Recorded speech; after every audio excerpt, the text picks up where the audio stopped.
Como tercer expositor tenemos la presencia del Magister Ingeniero Francisco Sobrero, que expondrá como temática las perspectivas de la red de gravedad de Bolivia.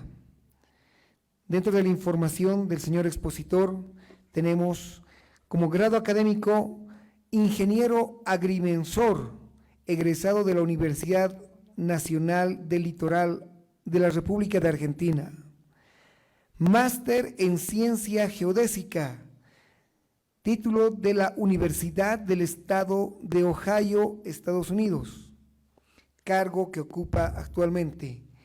Candidato doctoral en Geodesia en la Universidad del Estado de Ohio, Estados Unidos. Asistente de investigación del Laboratorio de Geodesia y Geodinámica de la Universidad del Estado de Ohio. Coordinador de Marcos de Referencia Nacional, Grupo de Trabajo 3, CIRGAS. Profesor de Geodesia 2 en la Universidad Nacional del Litoral de la República de Argentina en las gestiones 2018-2020.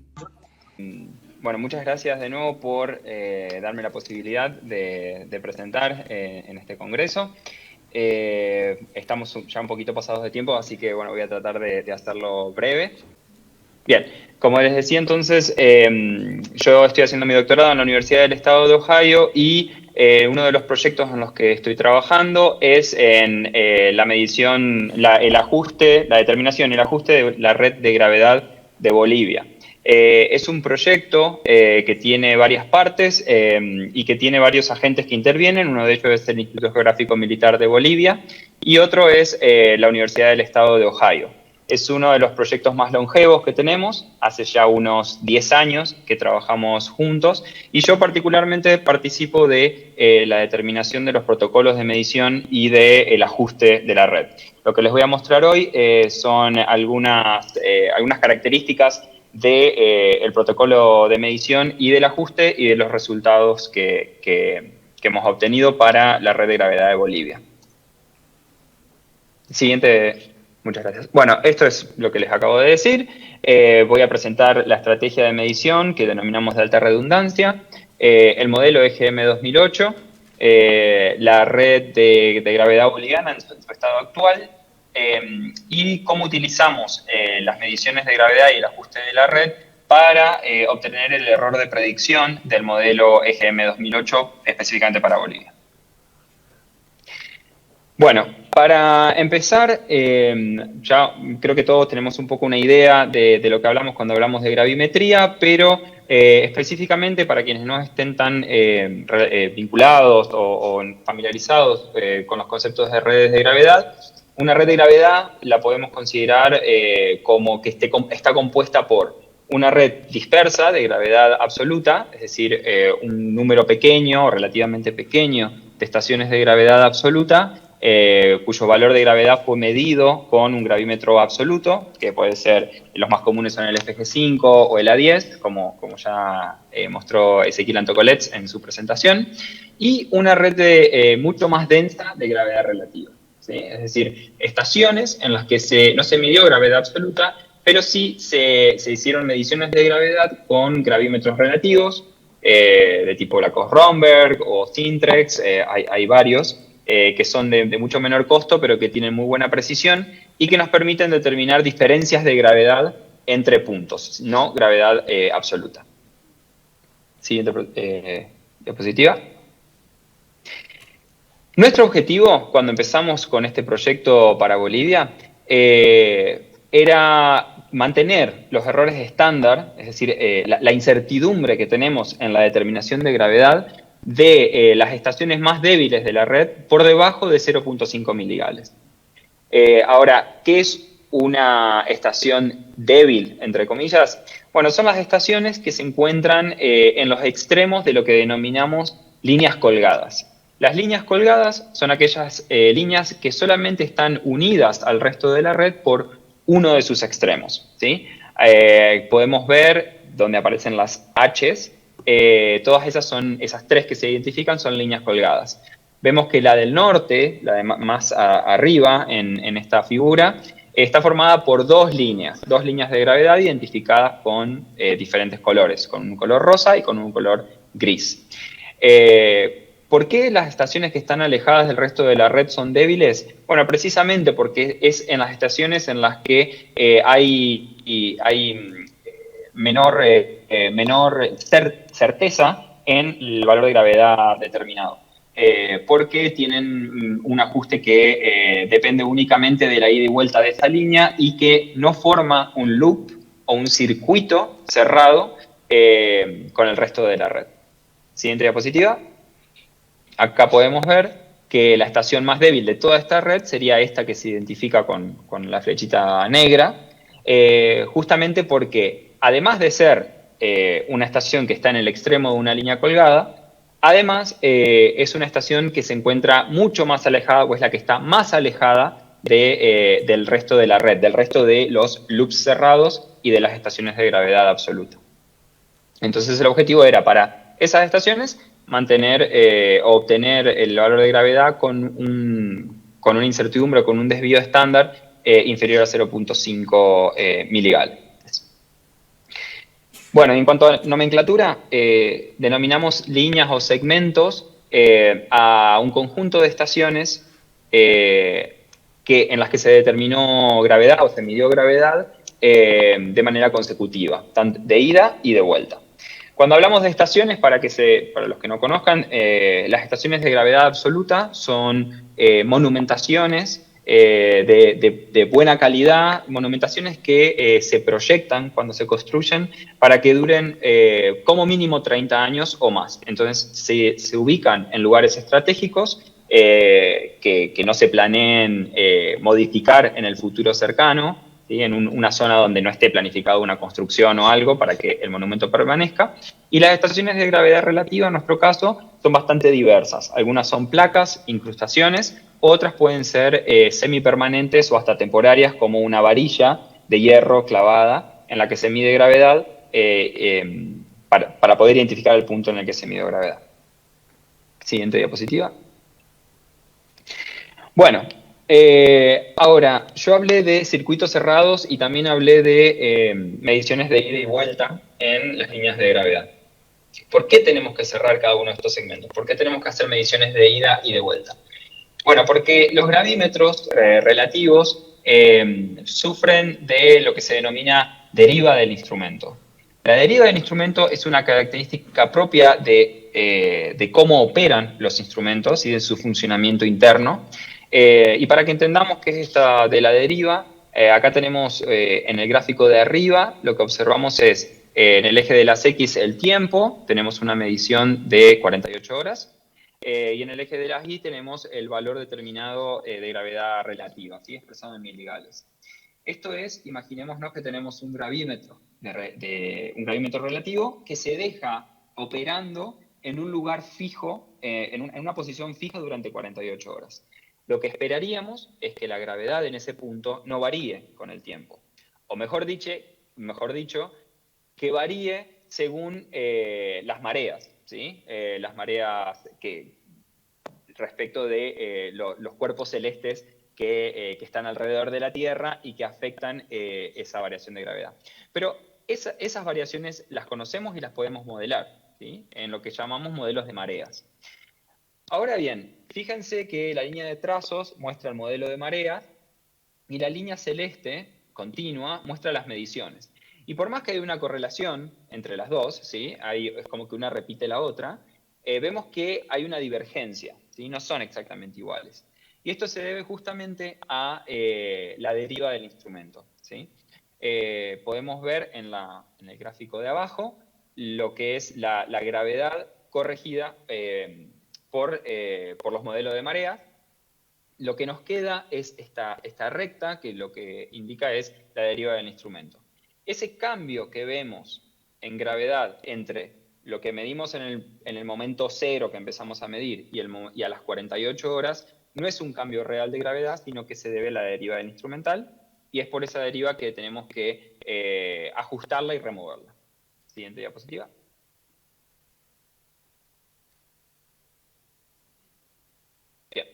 Bueno, esto es lo que dije recién. Debemos estimar la deriva. Esta deriva no es lineal en largos periodos de tiempo. Presenta excursiones, pero para cortos periodos de tiempo, para 1 o 2 días, podemos considerarla lineal y ajustarla con una función lineal. Bien, entonces el enfoque tradicional para estimar la tasa de deriva del instrumento es hacer una medición de ida. Aquí vemos en este dibujo 6 estaciones en las que se determina gravedad relativa o se mide gravedad relativa en cada una de estas estaciones. Y luego, al llegar a la estación 6, que es la última, se vuelve a la primera estación para cerrar, para hacer la medición de vuelta y poder determinar la deriva. ¿Cómo se hace? Bueno, de una manera muy sencilla, que es teniendo la gravedad final menos la gravedad inicial, dividido el tiempo que transcurrió entre esas dos mediciones, nos va a dar la tasa de deriva, ¿sí? Recuerden que cuando digo gravedad estoy hablando de gravedad relativa, ¿sí? No absoluta. O sea, es un valor expresado en miligauss. Y los valores corregidos por mareas. Lo que vemos es que hay una sola estación que se mide 2 veces y que es la estación 1, ¿sí? Siguiente diapositiva.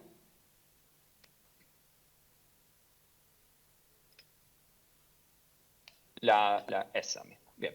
Ahora, ¿cuál es el problema de esto? ¿Sí? Si podemos estimar la deriva y removerla, ¿cuál es el problema de tener una sola estación en la que se mida 2 veces?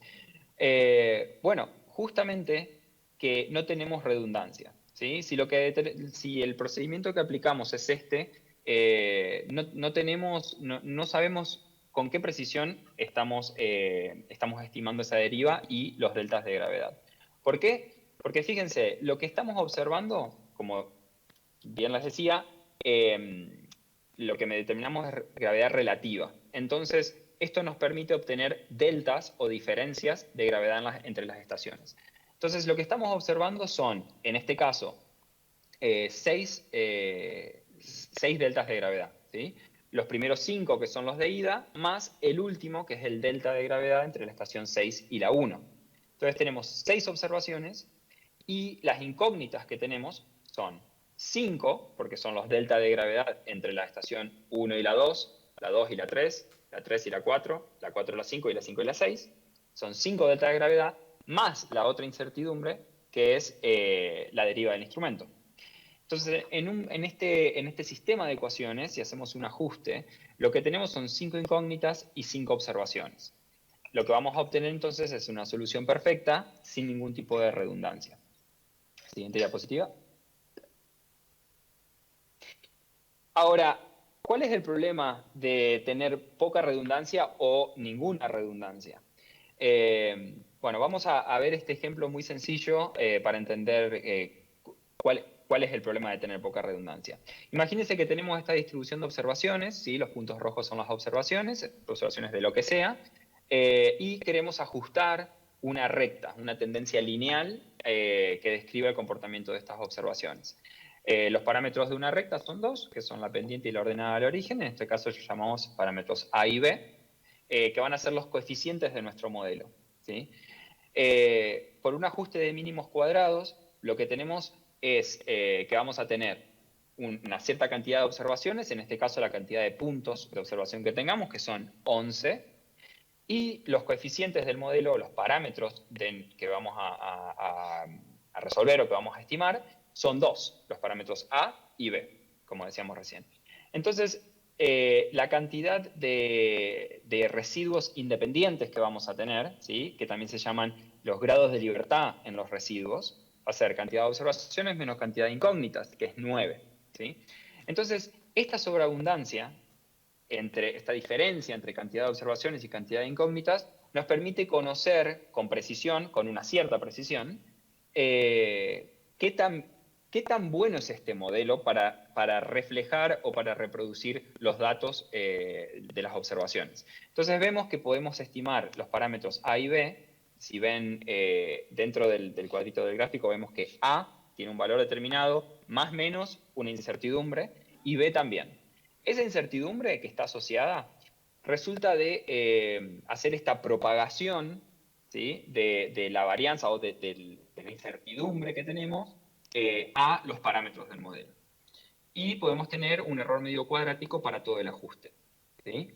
En promedio, más o menos, ¿cuánto cada una de las observaciones se aleja de nuestro modelo? Que es un parámetro que nos dice qué tan bueno es nuestro modelo. Ahora bien, ¿qué pasaría? Siguiente diapositiva. ¿Qué pasaría si, bueno, esto es lo que dije recién, los coeficientes A y B se conocen con una precisión que puede ser mejor o peor, pero con una cierta precisión justamente por la sobreabundancia? Siguiente diapositiva. ¿Qué pasaría si queremos determinar el mismo modelo solamente con dos observaciones? ¿Sí? Sabemos que si tenemos dos incógnitas, con dos observaciones podemos resolver el problema. El problema es que en este caso nuestro modelo, nuestro ajuste, va a ser perfecto. No va a haber ningún residuo que analizar en este caso, ¿sí? Porque tenemos dos observaciones con dos incógnitas. Nuestro número de residuos independientes es cero, porque observaciones menos incógnitas es cero. Y no podemos decir absolutamente nada de la precisión o la certeza con la que hemos estimado esos parámetros A y B, y tampoco podemos decir nada de la precisión de todo el ajuste en general, ¿sí? Porque como decíamos recién, el ajuste es perfecto, no hay ningún residuo. Siguiente diapositiva. Bueno, perdón, la anterior. No es que, como dice ahí abajo, no es que la solución sea mala. El tema es que no tenemos ni idea de qué tan buena o qué tan mala es, porque no tenemos un parámetro que nos permita determinar la incertidumbre con la que estimamos esos parámetros. Siguiente diapositiva. Bueno, es por eso que el protocolo que hemos desarrollado en Ohio State está basado en una redundancia masiva para justamente conocer con precisión la precisión, valga la redundancia, con la que determinamos los delta de gravedad entre estaciones, ¿sí? Entonces, lo que hacemos en nuestro protocolo es hacer mediciones de ida y de vuelta, pero en lugar de hacer una sola medición repetida de vuelta, todas las estaciones se miden a la ida y todas las estaciones se miden a la vuelta, ¿sí? Entonces, lo que vamos a tener son 5 mediciones de ida, que son los 5 delta de gravedad de la ida, y 5 mediciones de vuelta, que son esos 5 delta de gravedad a la vuelta. Es decir, que cada par de estaciones es observado 2 veces. Esto para el caso de un gravímetro. Entonces, fíjense, con un gravímetro tenemos en este caso 10 observaciones, los 5 delta de ida y los 5 de vuelta, y tenemos 6 incógnitas, porque tenemos lo mismo que antes, 5 incógnitas que son los delta de gravedad, más una incógnita más que es la deriva del instrumento. Es decir, tenemos una sobreabundancia o grados de libertad en los residuos de 4. Siguiente diapositiva. Bien, eso era para el caso de un gravímetro. Nosotros en nuestro protocolo de medición utilizamos como mínimo siempre 2 gravímetros, a veces 3 y a veces hasta 4. Fíjense cómo cambia agregando un gravímetro más. Fíjense que en cuanto a las incertidumbres, lo que se agrega es una incertidumbre más, que es la deriva del nuevo gravímetro que se incorporó. Pero en cuanto a las observaciones, estamos agregando 10 observaciones más, que son las 10 observaciones del nuevo gravímetro que se incorporó. Entonces, los grados de libertad que tenemos con 2 gravímetros pasan a ser 13. Tenemos 20 observaciones menos 7 incógnitas. Siguiente diapositiva. Bien. Creo que se está escuchando algo. Alguien tiene el micrófono prendido. Bueno, en Bolivia usamos al menos 2 gravímetros en cada línea, a veces más, como les decía recién. Y bueno, acá lo que les muestro es cómo aumenta esta redundancia, estos grados de libertad, al aumentar la cantidad de gravímetros. Fíjense que con 3 gravímetros los grados de libertad pasan a ser 22, y con 4 gravímetros los grados de libertad son 31. Es decir, podemos determinar esos delta de gravedad con mucha precisión. Y cuando hablo de precisión es conocer la incertidumbre, ¿sí? Conocer el desvío o qué tan precisa es la determinación de ese delta de gravedad, ¿sí? Siguiente diapositiva. Bueno, este ajuste que les presento, lo que hablé hasta ahora, es lo que llamamos ajuste de primer orden. Nuestro protocolo de ajuste cuenta de dos partes, de dos niveles. El ajuste de primer nivel es a nivel de las líneas de gravedad, mientras que el ajuste de segundo nivel es el ajuste de toda la red. Siguiente diapositiva, perdón. Bueno, brevemente, el ajuste de primer nivel, como les decía, lo que nos permite determinar es la deriva de cada instrumento con alta precisión y los valores ajustados de las diferencias de gravedad entre estaciones. Mientras que el ajuste de segundo nivel, que también llamamos ajuste global, nos permite obtener los valores de gravedad para cada estación de la red y la incertidumbre con la que se determinó la gravedad, o con la que se ajustó, mejor dicho, la gravedad en cada punto. Siguiente diapositiva. Bueno, y ya yendo específicamente al caso de la red de gravedad de Bolivia, la red de gravedad de Bolivia hoy en día es una de las más densas si se considera la diversidad o la heterogeneidad de la topografía en la que fue medida y en la que fue ajustada, debido, bueno, precisamente a la topografía del país, ¿no? Para toda esta red, que como les decía, ya tiene unos 10 años de trabajo en ella, hay varios socios, está, bueno, Ohio State, la universidad, el IGM de Bolivia, COFADENA y la Universidad Tecnológica de Dinamarca. Y la cantidad de estaciones en las que se ha determinado gravedad supera las 2.400, contando con unas 15 estaciones de gravedad absoluta. Lo que vemos abajo es un mapa con alturas ortométricas en cada una de las estaciones, porque en cada estación, además de medir gravedad, determinamos la posición con receptores GNSS de doble frecuencia. Y lo que podemos ver en el histograma es la distribución de las alturas elipsoidales para todas las estaciones de la red. Entonces podemos ver que tenemos un gran número de estaciones en lo que son las zonas bajas o los llanos, y un gran número de estaciones también en la zona del altiplano. ¿Sí? Ven en puntos o estaciones que tienen alturas elipsoidales superiores a los 3.500 metros. Siguiente diapositiva.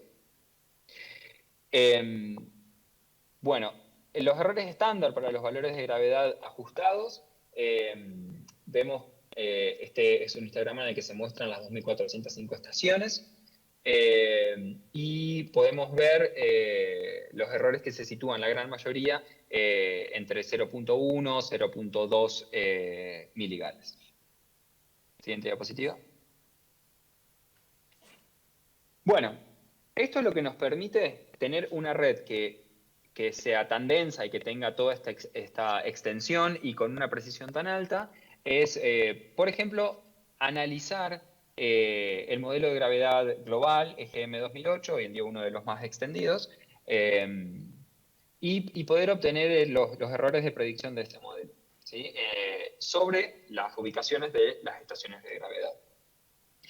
Lo que vemos en este histograma es los diferentes estadísticos, ¿sí? o parámetros estadísticos respecto de el error de predicción de la gravedad de superficie o superficial de la red. Entonces, lo que aquí se muestra es la diferencia entre la gravedad que predice el modelo EGM 2008 y la gravedad realmente ajustada y medida en cada una de las estaciones. Siguiente diapositiva. Lo que vemos es que, en primer lugar, estas diferencias presentan un sesgo, ¿sí? El modelo está sesgado, por lo menos para el territorio boliviano. ¿Por qué? Porque si no hubiera un sesgo, podríamos tener diferencias mayores o menores, pero con un gran número de estaciones estarían alrededor del cero, ¿sí? Sin embargo, vemos que tanto la media como la mediana se encuentran desfasadas o corridas respecto del cero, ¿sí? Tenemos una media de 8.37 miligales, y esto nos habla de este sesgo del modelo. Siguiente diapositiva. Con estos parámetros estadísticos también podemos ver, obtener otras características del modelo, y es, por ejemplo, la dispersión, ¿sí? La dispersión que vemos acá con estos 3 parámetros estadísticos, que es el error medio cuadrático, el desvío estándar y el rango intercuartil, que son parámetros de dispersión, vemos que hay una dispersión típica que está en torno a los 25 miligales para el modelo EGM 2008.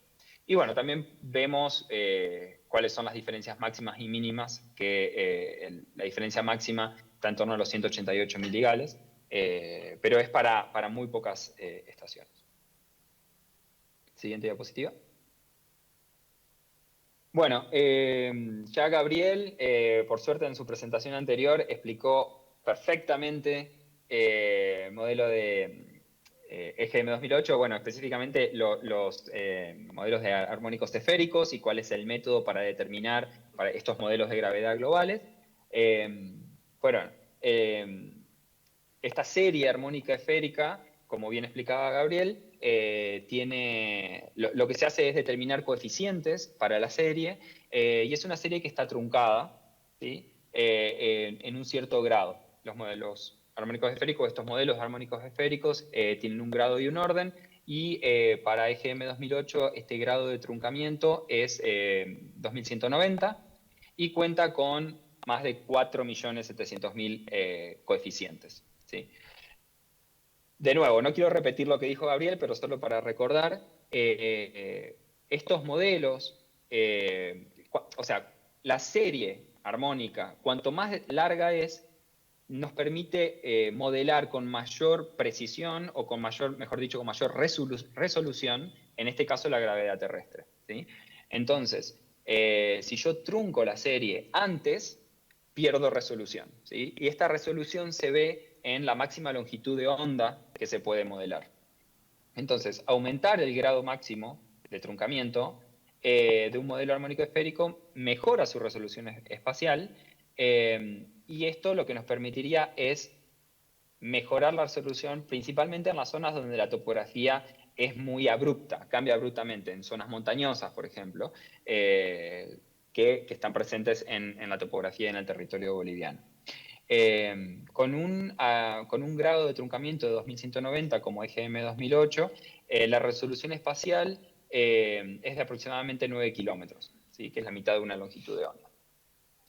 Entonces lo que queremos ver es si estos errores que vemos en EGM 2008, estos errores de predicción, se deben a, por ejemplo, a que el modelo está truncado en un valor, en un grado que no permite modelar la gravedad con la resolución suficiente, si se debe a eso, al grado de truncamiento. Siguiente diapositiva.